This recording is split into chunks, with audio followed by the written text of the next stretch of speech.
of exiting a lot of our non-performing businesses. So you'll see our turnover is fairly flat. And that's because we've sold or closed about 10 businesses. So our turnover overall in the past 3 years has declined from about 20 billion to 16 billion. So we've focused on exiting the underperforming businesses.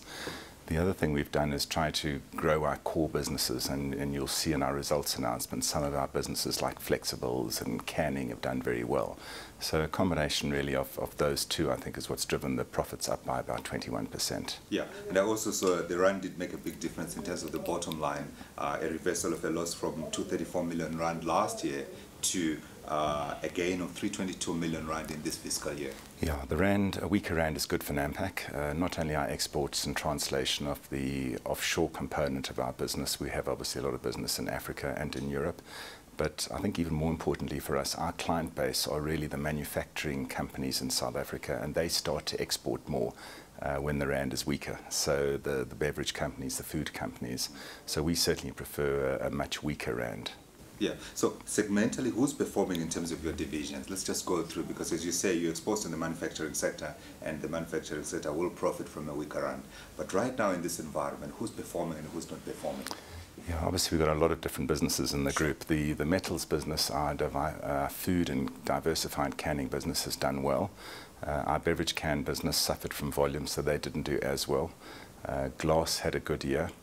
Our rigids plastics business generally all did well across the board, so that was a good operation for us. Sure. Our tissue business had quite a lot of margin pressure.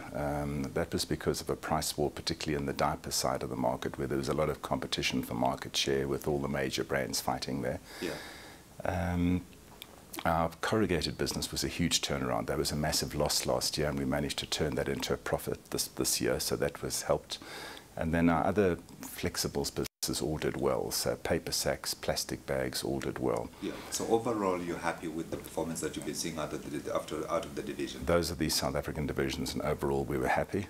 In Africa, generally a great success story in almost every country in which we operate. So we're happy. We're in Nigeria, Malawi, Kenya, Tanzania, and without going into every single country, sure. In general, Africa continues to be a growth story for us. We're seeing growth in turnover, growth in profits. We're seeing better margins there than we achieve elsewhere, and it's why we're continuing to invest more in Africa than we are in the other countries. Yeah, we'll talk about Africa later. Let's talk about the performance in terms of the South African market, particularly around pricing. Just how difficult is it to increase prices in this environment? Yeah, certainly with a stronger rand, it made it extremely difficult because there was a lot of import replacement.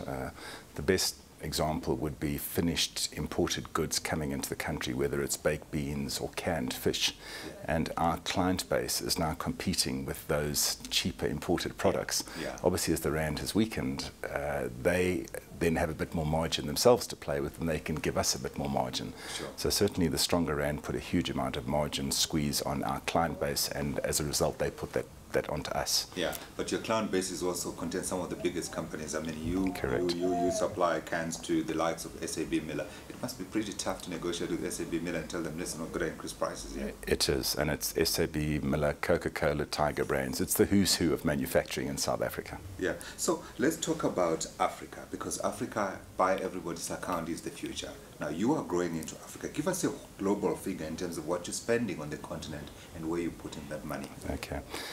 Africa makes up currently about 10% of our sales, but of CapEx it makes up about 25%. So you can see we're investing significantly more of our capital expenditure in Africa than what it really reflects of our current sales turnover.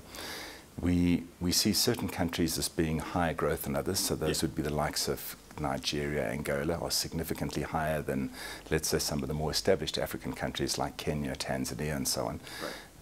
But we're in 12 different countries in Africa, and we're investing across all of them. So some of them are still quite small, like Ethiopia.